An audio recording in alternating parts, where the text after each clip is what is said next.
Hello, I'm Tom Ferguson and welcome to The Fundamental Molecule. This show explores the intersection of water, technology, and entrepreneurship.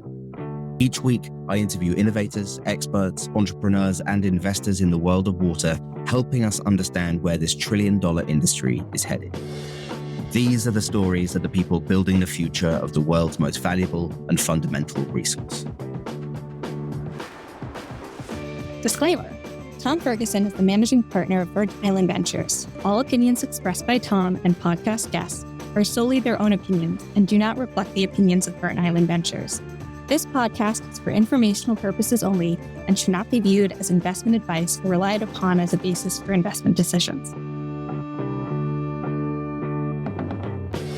It's always worth listening to someone's why for doing something. What is their core motivation? Are they a tourist or are they here for the long haul?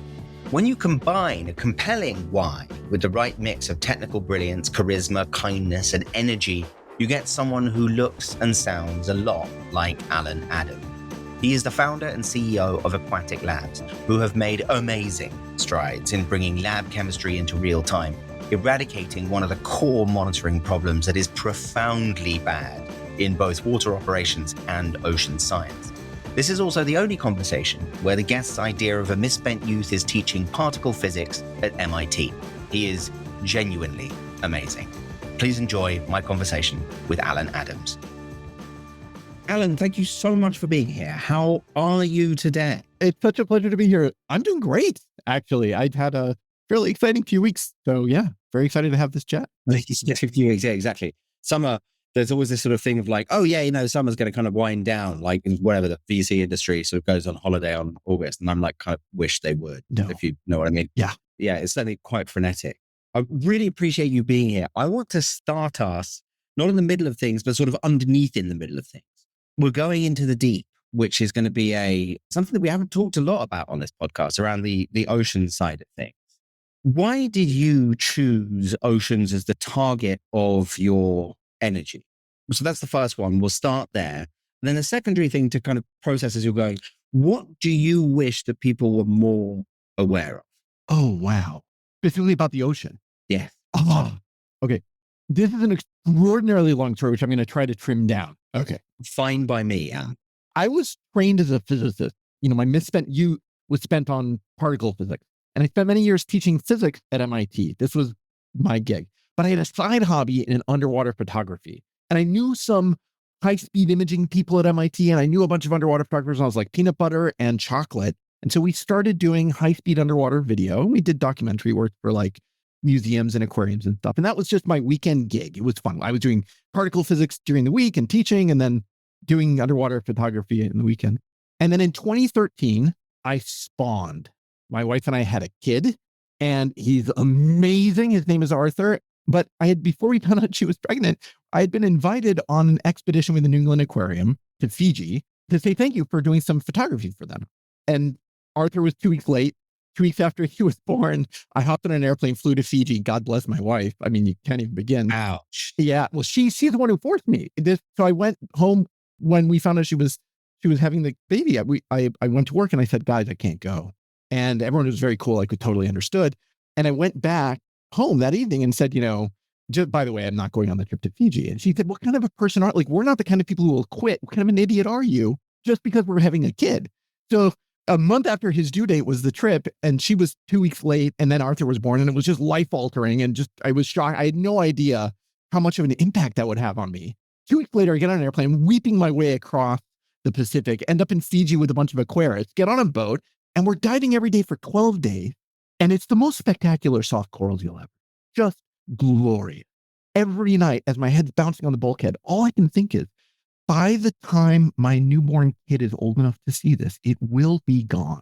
And by the time I got on the flight home, I was having a crisis of conscience. What am I doing studying particles, black holes, and like the world's burning down around us? And I didn't know how to do what to do. But over the next couple of years, I totally switched my career. I stayed at MIT, left physics. I started a lab building ocean imaging systems and sensors, got a joint appointment at Woods Hole Oceanographic, and started building things because I had this kid whose inheritance was burning. And I felt, for the first time in my life, I felt a responsibility to do something like truly practical and impactful. This felt like the place I could do something really meaningful. It really was my kid's fault. So a coda to that, I thought it's been an interesting few weeks. Last week, my son, Arthur will turn 12 in about a month and a half. Last week, I took him on my first vacation in years, and we went, because I run a startup, so vacation is a notional. Yeah, exactly. Become a bit unfamiliar. It was fascinating. And so I took him to Bonaire and trained him how to dive. And we went on our first dives together, and he's now my dive buddy. He's certified now. It was breathtaking because on the one hand, like it was totally coming full circle. I got into this for this. And there he is, falling in love with the fish, falling in love with the coral, chasing and just like doing all the things. And he's seeing it through the fresh eyes. And I'm seeing coral that are under the pressure of heat, acidification, stony coral wasting disease, the detritus and runoff and nutrients coming from the lawns and construction on the shore. And all of this, I'm seeing what's left and he's seeing what's new. And it was just, getting emotional. It was very intense because this was why I got into it. And it's still a huge problem, if anything, much worse than when he was born. And it's true. He's never going to see the corals that I saw. They're not the same. They will never be the same in my life. And the scope of that challenge is huge. It's global. It's diffuse. It's everywhere. And I guess what I would say is, in answer to the question, what do I wish people understood? Climate change is an order one challenge to these ecosystems. But it's not just climate change. It's climate change, it's development, it's plastic pollution, it's a whole slew of things. And even if we magically stop the impact of carbon in the atmosphere, all these other pressures are also super hairy and consequential for the ecosystem. Understanding the way that if you live in a city and you buy plastic and you throw it in the water, that gets out into these rich ecosystems that feed our seafood, ecosystems, that feed the world's, carbon sequestering ecosystem of phytoplankton. If you live in Pensacola, if you live in Omaha, you are having a direct impact through your choices in your life on the ocean. And it may be diffuse and dilute, but it's very real, especially when there's 7 billion of you. And that sense of ownership and connection to the water, everything that lives in the water, and the way those things have a connection to you, that's what I wish people could feel about the ocean.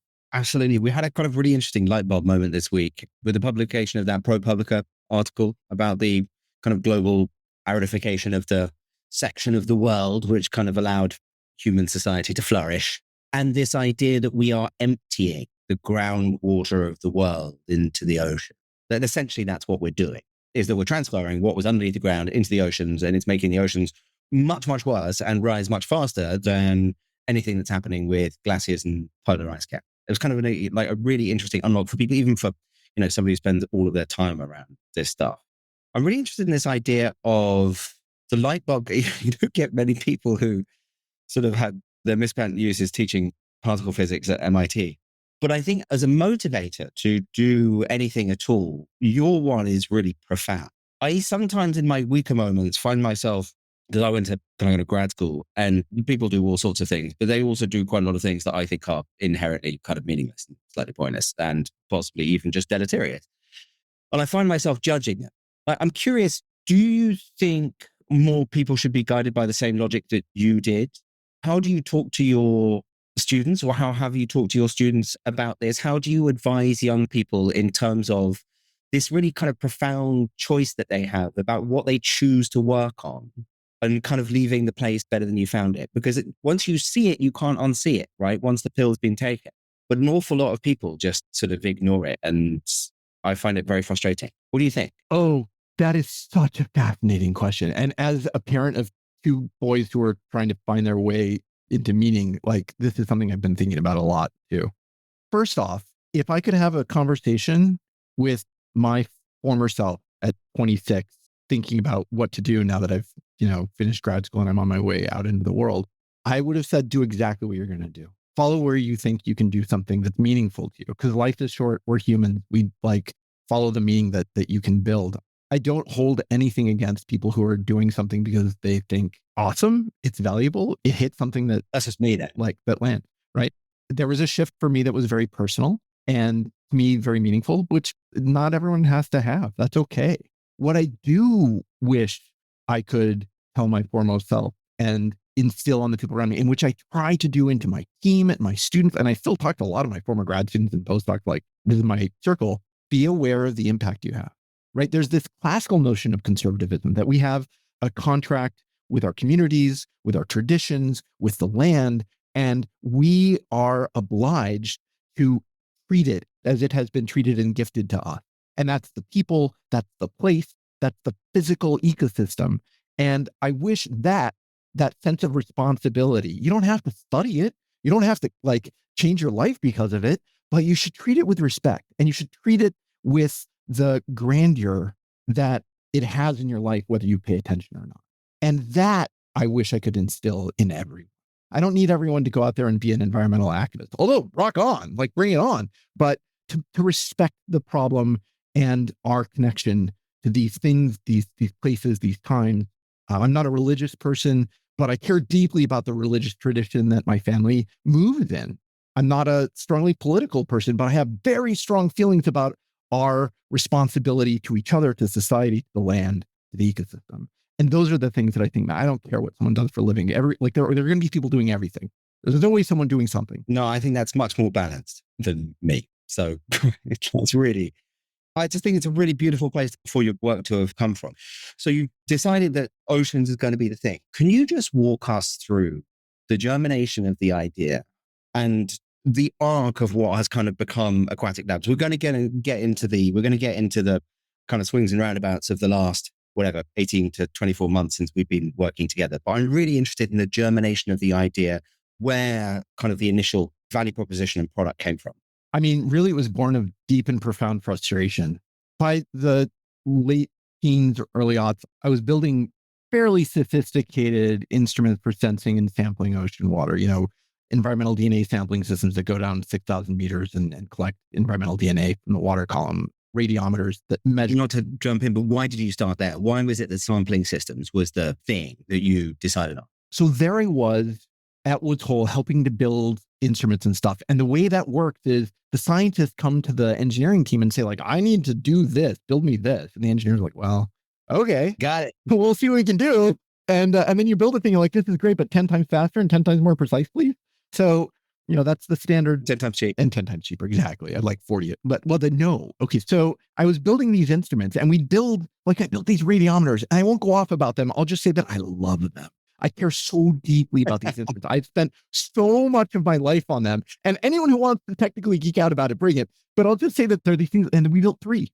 The total cost, if you integrate like all the people time and all the grant money, it's like millions of dollars went into these 3 instruments. They're phenomenal. They're awesome. And they're 3. They spend most of their time on a shelf. And I taught semiconductor physics. I understand the difference between what's possible with modern manufacturing methods, with scalable semiconductor manufacturing, is amazing. And what we do in the ocean for sensing is we build instruments like NASA built the space shuttle. We build 2 of them, 3 of them. It doesn't matter what they cost. They're going to go out on a ship that costs $100,000 a day to operate. No one cares what the instrument costs. Just build 2 of them, and then someone's going to use them, write a dissertation, and then the data and the instrument go on the shelf. I didn't get into this for publication. Publications are important, but that's, for me, that's no longer what I'm after. I wanted to impact, but we couldn't have impact because the scale of the ocean is not 2 or 3 data points. It's not 2 or 3 instruments. It's billions of data points and tens of hundreds of thousands, millions of instruments. And we're nowhere near what's needed, even if you're just focused on industrial coastal requirements. Like, we just don't know what's happening anywhere.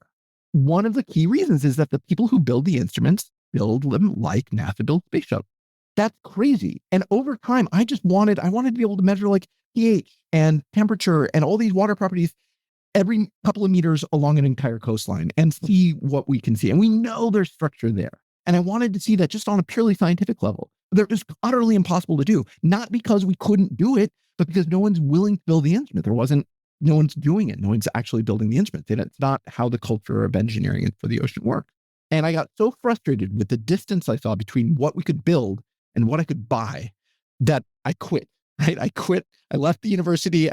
Dropped my appointment at Woods Hole, and I started Aquatic Labs. And I took some time in between to like blow all my money while I tried to figure out what I wanted to do, which was a terrible idea. So that's the entrepreneurial vision. Like, there's this thing. I think that's cool. Yes, there's something that hurts in the world. and no one's fixing it. And you just get angry at the universe. That was the transition for me. And boy, that's been a learning experience. Honestly. But that's what we're here to do. We're here to build the instruments that I wanted, but that weren't there. And in particular, instruments that are strictly necessary to scaled industrial applications like carbon sequestration, like coastal monitoring of biodiversity. And also, by the way, for things like making water use on land more efficient by being able to measure the water more precisely. We want to bring for large industrial actors, we want to bring down their water use. We want to decrease their waste chemistry because they have more insight into their processed water and into the water in their cooling system. And it's the same tools for those two things. And these are scale problems where you need millions of the thing. So that's what we're here to build. And that's why. I was going to ask you the very kind of like the dumb question, but I always think it's really helpful. But just in case you want to add anything to it, like, why is that data important? You just mentioned kind of like 4 or 5 use cases, but if you want to say anything else in that area, because I think it's, people always say, you can't manage what you don't measure. And like I'm just like, well, okay, maybe. But actually getting really granular about the breadth of the value of what your system provides, I think is really important to understand quite how compelling what you're building is. So if you want to just spend just a couple more minutes on that, but to give us an idea of where you're seeing this manifest. Let me give you 2 examples. The first of which is a strictly industrial one. If you are cooling things with water by letting the water flow over it and then cool, it's really important that you're not in the process scaling up all of your equipment and pipes, right? You don't want to be depositing a bunch of calcium carbonate on your equipment and in your pipes. That causes all sorts of problems. To avoid that, as you run the water and it increases in concentration with all sorts of dissolved solids, you eventually just dump the water and start over. Now, if you know how close you are to problems happening, if you knew perfectly, you could keep using that water over and over and over again, right up until you get to boundary and then dump it. But if you can't see just how close you are to causing a disastrous scaling problem, then you throw it out a little early and you just use more water. And that doesn't sound like that big a deal, but it's a huge cost both to the companies and to the ecosystem to use a lot of water unnecessarily. And so being able to measure the saturation state, the amount, the probability that you're going to cause scaling with high precision in real time is really valuable to increasing your water efficiency and decreasing your waste. Huge process impact. Huge impact. And it does a beautiful thing, which if you could do that better, you are aligning the financial industrial incentives with good stewardship and good conservation practice. That's our mission. Make money by doing things that help. That's deeply what the company is here to do. So that's one example. And so our sensors, the sensors we've developed, take a measurement that traditionally involves laboratories and reagents and trained chemists, and it does it on the surface of a chip with no reagent. And it does it once a minute. That changes what is required to do the kinds of measurements. It just changes the economic landscape completely for that kind of efficiency. So there's a lot of use for that. On a social side, exactly the same technology lets us measure things like the alkalinity in the seawater. And that's important because one of the most valuable ways and one of the most sort of scientifically defensible ways to sequester carbon from the atmosphere is to put it in the ocean as bicarbonate, which is what the atmosphere and the ocean do anyway. Most of the carbon that we put up over the industrial era have gone into the ocean, and it's inert. It's biologically neutral. It's great. The problem is it's invisible. And again, in order to measure it, you need to take a sample, send it to a lab, have a trained scientist run, an analysis using expensive equipment and reagents. If you're talking about billions of tons of carbon, which is what's relevant for climate, there just aren't enough chemists by a factor of 1,000 to do the work that would be required. And so being able to make a sensor that can measure this thing that traditionally is not measurable with a sensor completely changes the problem. All of a sudden, if you have a gold mine and you tell someone, I just got 100 tons of gold, I'll sell it to you at 10% less than market value. They say, oh, that's great. Where is it? Oh, well, it's invisible. Like, that's not going to work so well. But if you want to ask Mitsubishi, I'd like you to pay $10 billion for your carbon offsets. And they're like, where is it? Well, it's invisible. No. It's invisible. But it's about this. We're making it visible. Yeah. Precision is going to be so important to this area of the carbon markets. And obviously, like, people, it's in, let's call it the trough of disillusionment at the moment, certainly in the US. But what's happening out there in the world? And we'll kind of get to this. I'm just curious, what do you miss about your previous life now that you're in startup land? One thing that I totally predicted and one thing that I didn't. I miss teaching. I love teaching. I love teaching, watching a room full of people, watching their, like, one by one, they go, with understanding, and you just like popcorn in the room. It's amazing. And I miss that. That's like walking through the things that you love, the ideas that you love, and sharing them with people. It's just so much fun. I get to do that some. I have an amazing team. The team here is amazing. I cannot believe how cool the people I get to work with are. But that's not my job. My job is mostly all the other stuff of being an entrepreneur. So I miss that. I miss the teaching. The other thing that I really miss is this is so like, I didn't appreciate how much I would miss this. Walking down the hall and going to a seminar or going to a colloquium or just chatting with a friend over lunch about 1,000 different topics. In academia, you get to do that, right? Like I want to learn something about chemistry or I want to learn some biology or whatever. I just go to some random thing and I'm exposed to all these different kinds of ideas and kinds of reasoning. When I was on faculty, I took a course in documentary filmmaking. It was freaking amazing. And you can. And that led to a lifelong friendship and all sorts of things and whatever. It was really impactful for me. And I don't have that now in the same way. And so the narrowness of the technical focus is totally awesome because we're like, there's stuff that we're doing that's going to be in chemistry textbooks someday. It's totally off. But it's only going to be in chemistry textbooks. And I don't get to talk to the biologists or the Slavic studies scholars or the mathematicians or whatever, who would normally be the people I would graze with over lunch, right? And so that, I miss that too. But otherwise, like almost everything else, I loved it. It's such an interesting idea, actually, because it's one of these things that entrepreneurs should really try and do is to kind of maximize their exposure to ideas from other sectors, because like something that can be furiously unoriginal in one area can look awfully original in yours, because I haven't thought about it. It's this great kind of like Charlie Munger idea that there are 300 areas of sort of disciplines out there in the world. There are usually 2 or 3 ideas in each of them that carry about 80% of the freight. And if you can learn all, call it 600 to 900 of those ideas, you're actually in a really, really interesting position to be in possession of some quite interesting wisdom. Like, it sounds like you really kind of understand that logic. Is there any way, do you have any advice for entrepreneurs beyond just kind of stay curious and all the rest of it? Is there any way in which you can maintain that, meet someone in the sort of the halls of the building or go and attend a seminar, like that logic? Is there any way that you can replicate that as a founder? I would love advice from anyone on good ways to do that. I will say that I've gone to some lengths to be part of like reading groups and discussion groups and policy groups on things that are not my expertise, just to hold on to that. And so that's a really important part of my life, in parallel with the work, not disconnected from, right? It's adjacent. I think it's really hard. I mean, look, there are many different parts that go into being an entrepreneur as I'm learning.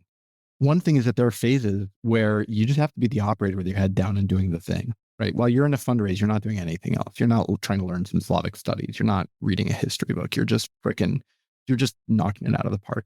And so like the bandwidth limitations are just so constraining and so demanding. So it's hard. I don't know. I don't have a good answer to that. Yeah, it's just an interesting one. But like, I can see that would be something that would be quite tricky. So multivariate real-time sensor, can you tell us exactly from your perspective, what is I don't know whether kind of like economic debt weight loss to the economy, but can you just explain to people who are listening the degree to which the existing lab system is an impediment to so many things? The reason I ask is it's something that comes up over and over again. And multivariate kind of real-time sensing is definitely, it's why we're here, right? It's why we work with you. We really think it's one of the great unlocks that's potentially there. But at the core of it is this invisible tax in terms of time, efficiency, cycle time of experiments, that it kind of gets sucked up because everybody kind of runs into the same bottleneck, which is you've got to process it through a legacy lab, which have problems. And I'm just curious as to how you appraise those problems, how you think about it. What is it that you're kind of fighting against? Oh, this is such a huge and wonderful topic, and I really enjoy this question. Let me give you 2 kinds of answers. If you're trying to make a process, let's just focus industrially for the moment, but just broadly. If you want to make a process more efficient, you need to be monitoring it and then making little adjustments and keeping it as efficient as you can. And that's great. Like that's how all control loops in all systems do some version of monitor, change. If the process of going from you do the measurement and then you get the answer that's actionable takes a week, it's like trying to run a factory with your arms tied behind your back. You can't do that. If that was in your car, you use your eyes. A week later, you get a response. And your legs and shut inside a concrete box. Yeah, that will never work. And so the degree of efficiency you can achieve is limited by the speed with which you can get a feedback. Now, there's something, you don't need millisecond response for a lot of things, but not having it be monthly is pretty important for anything that happens on a real-time basis.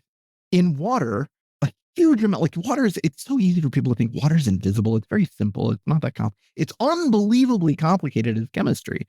What that means is that in order to get an answer to almost any question you deeply care about, you need to grab a sample of water and send it to someone who knows what they're doing. And then they process it. But probably a lot of people want them to process it and tell them what's going on in their water. And there's a backlog and there's shipping and there's, all sorts, it's a whole thing, which means that getting that kind of information into a control loop to make things more efficient is rarely done. Usually what you do is you say, well, I'm just going to make some approximation like this. The temperature goes up, probably the pH went up or went down as well, which is what depends on your system. And they're correlate.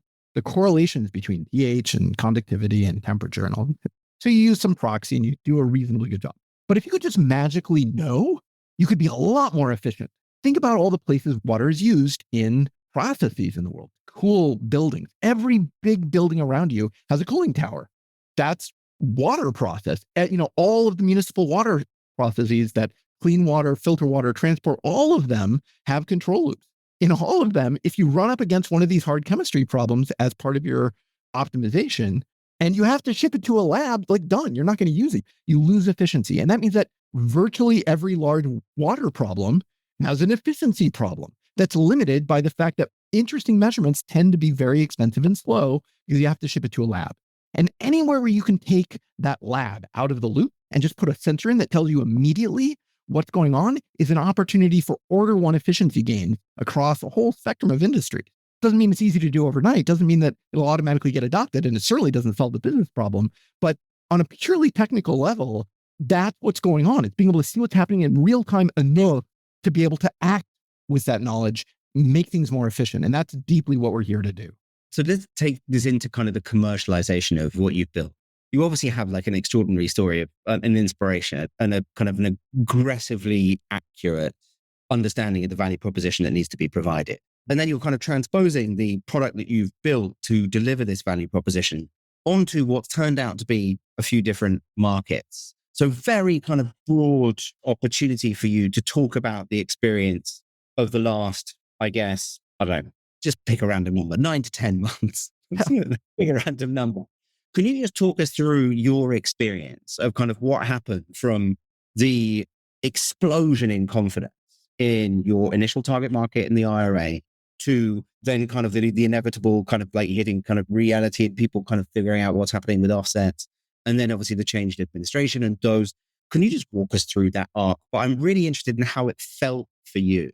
Obviously, that like what happened and when, and like what it was like to actually go on that ride, because you experienced it in a way that I think, I mean, obviously others, but not that many within the kind of Burnt Island group sort of did. I'd be fascinated to hear your reflections.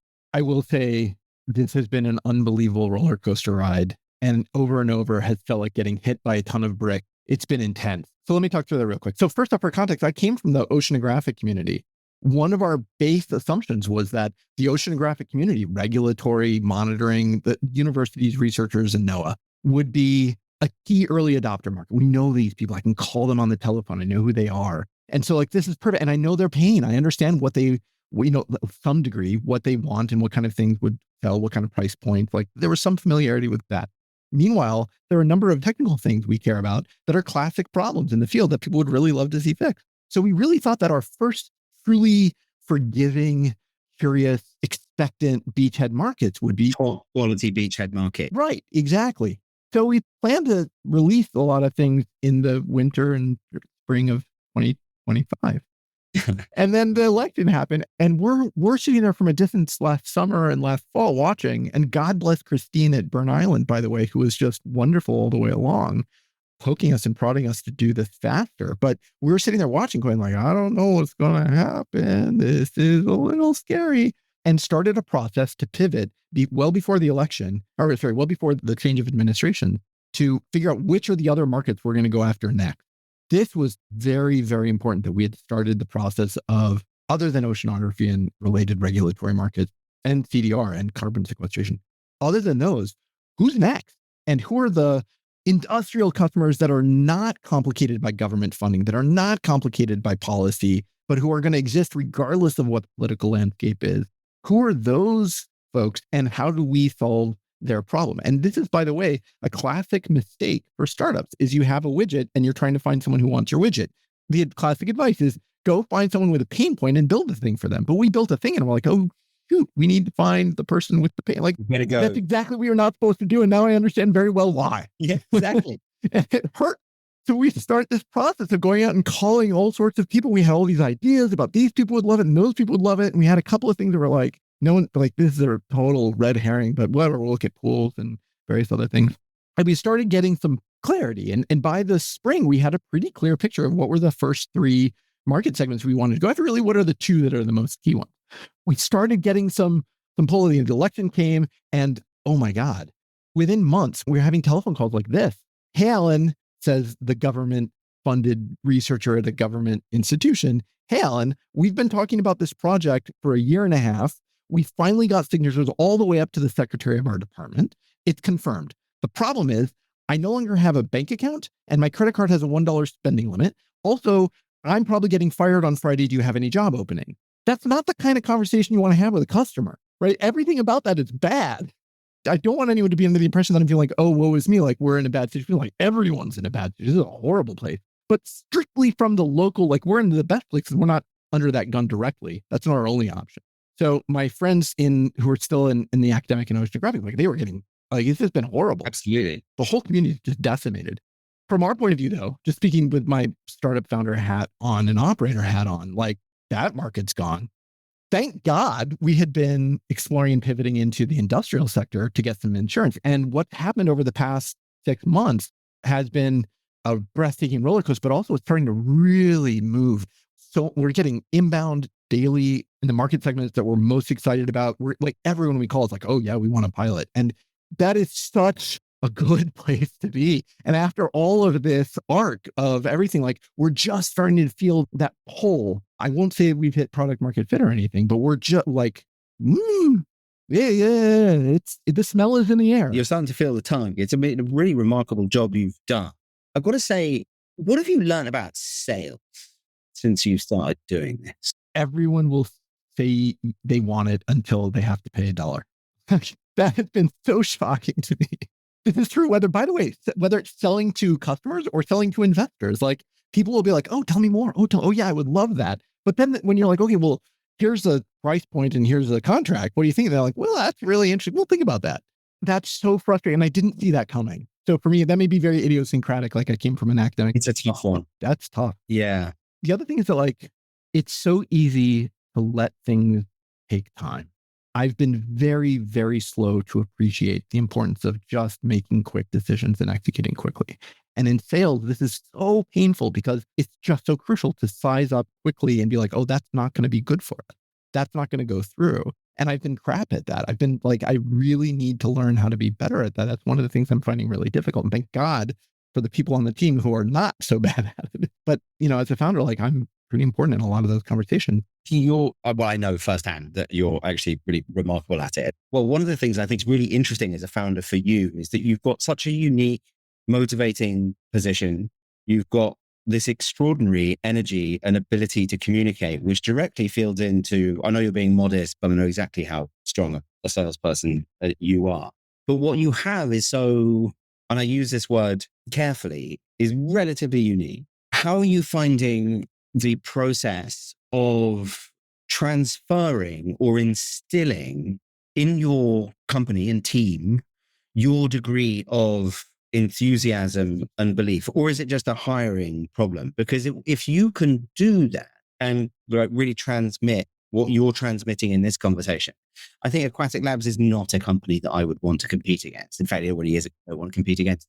I'm really interested as to how someone like you who has this edge tries to institutionalize it. You may not have thought about it, but I think you probably have. I've thought about it a little bit, and I've thought about it much more sort of like in retrospect than in prospect at this point. Look, not to put too fine a point on it, everyone at this company could be making a lot more money working at Google. In fact, some people in the company left jobs where they were making a lot more money and came here because they believe in what we're doing. When we went and looked for adjacent markets outside of carbon sequestration and outside of oceanographic research, one of the criteria were, not from government funding, that it's not regulatorily dependent, that it has independent economic streams, all those things.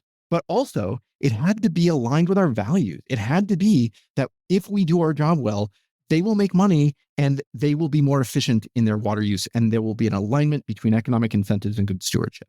Because I will lose everyone on the team the minute we don't do that, including myself. I don't need to teach them that. They know that. Everyone on the team is, in that sense, like a deep believer. And it is just awesome to see what that does. Having said that, that's not the same as like the storytelling, right? And the storytelling process itself is a different thing. And that really is much more about who's in the room, what they know, et cetera. And I have not done as much thinking about how to do that. I will add, though, that when it comes to talking to investors, when it comes to talking to engineers at some level and technical people, that level of communicative, and CEOs for that matter, that level of communicative oomph and energy goes a very long way to getting doors open. But for signing the damn contract, it's really about what happened in the trial. What do the data look like and what do the dollars look like?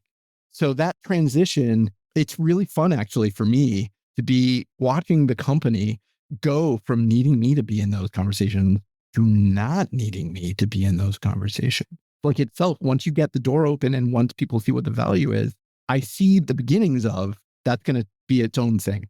We're moving into that next stage. It's funny, it reminding me of this, like, of this really interesting sort of visual dual archetypes, is that somebody who is on the edge of learning sales, like there's this vision of 100 boxes and inside there are 3 muffins or whatever, but there are 97 boxes with nothing inside. Like the born salesperson just hurls themselves into the middle of the boxes and tears them all to pieces as fast as they possibly can and doesn't care about all the ones they find that have no muffin in them, because then they just really quickly get to the one with the muffin in it.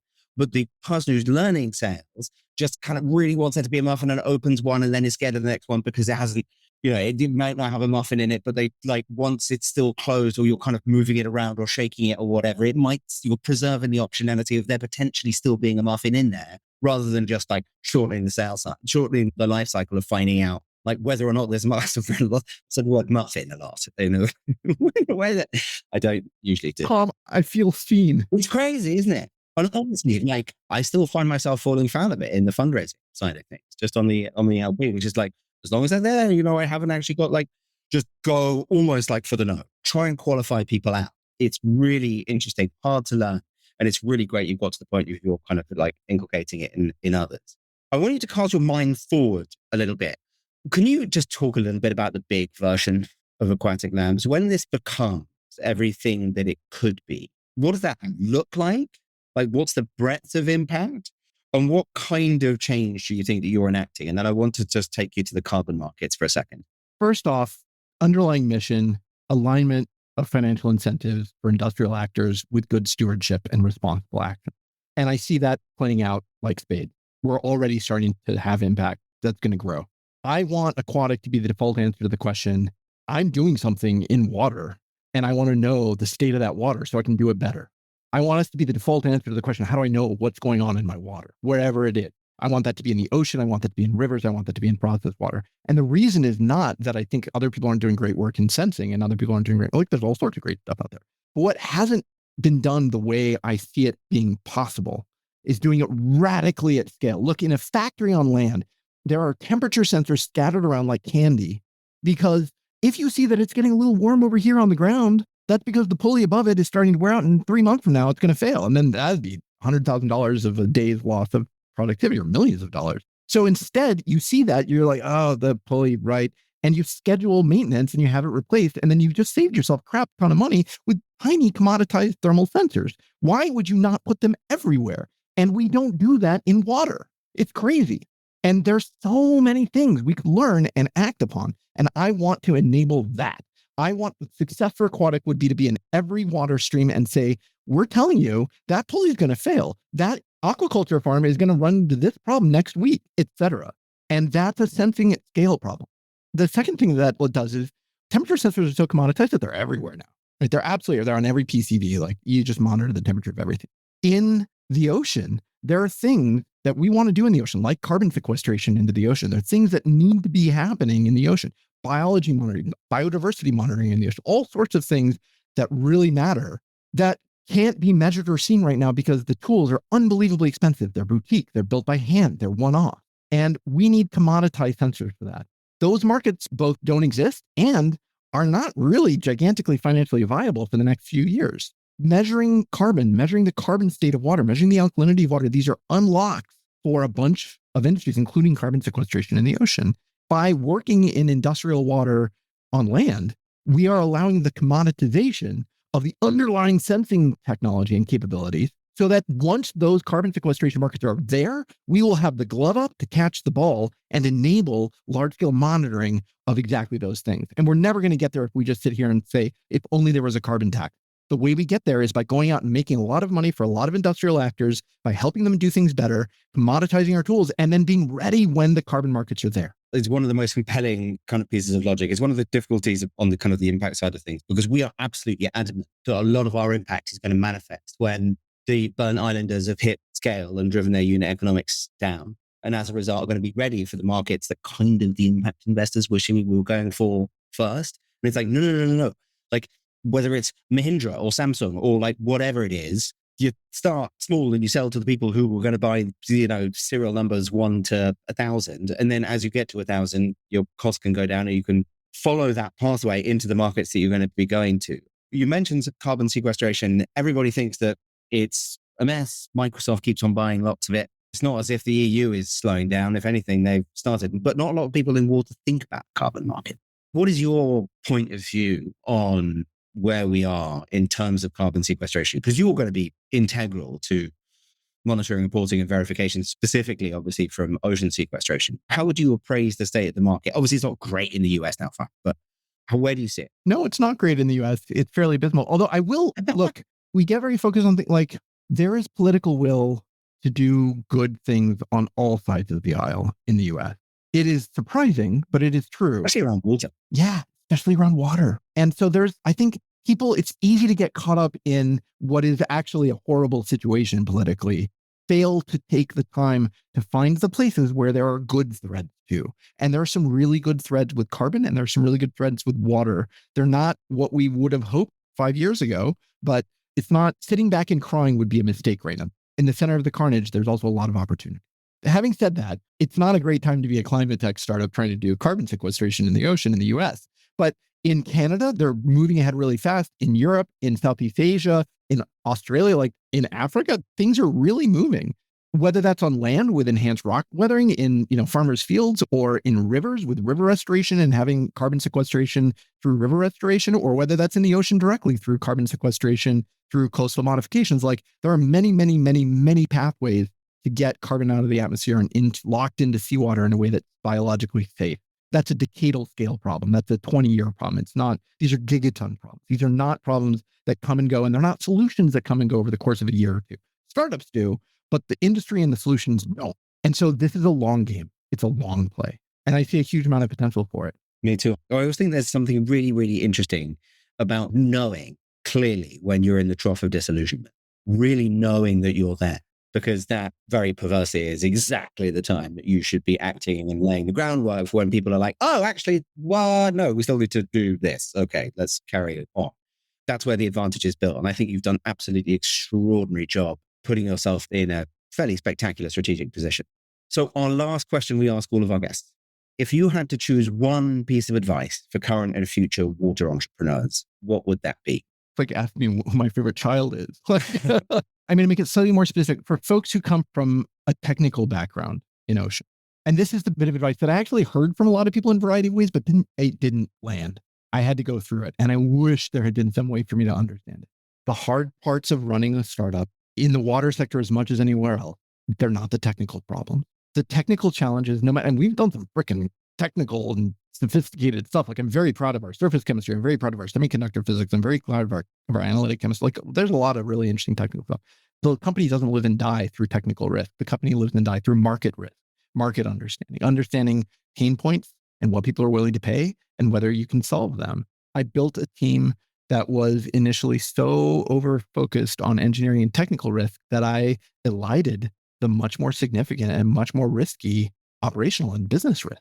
And that is such an easy mistake to make. And it's a classic mistake. But that's the bit of advice I would give to absolutely every single person I talk to who came from anything like a background I did of like an academic or a technical background starting a company like this. The water industry is hard.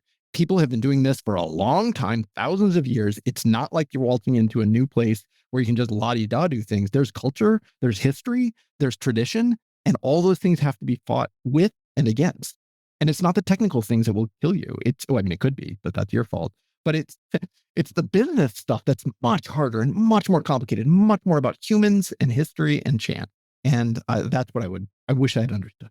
That is a spectacularly good answer. And I kind of want to, put it behind a plane and fly it around, an electric plane and fly it around so that everybody can see it.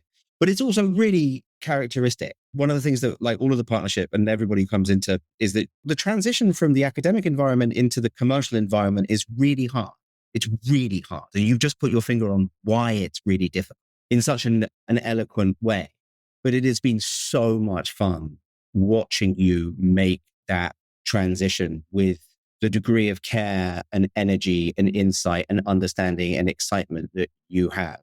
I'm so jacked about the idea of Aquatic Labs getting as big as we think it will and solving the amount of problems that we think it will. But, specifically excited for you to be entering the next stages of this journey just as an entrepreneur, but somebody more importantly who's really trying to solve something that really is worth solving. So all of us really applaud you. Thank you so much for saying that, Tom. I really appreciate it. And you guys have been just amazing in helping us get here, and I'm looking forward to the future. Well, we're just trying to keep up. That's what we're trying to do. Seriously, thank you so much for being a guest on The Fundamental Molecule, and I can't wait for the next time that we speak next. Thanks so much for being here. I'm looking forward to it. Thanks so much, Tom.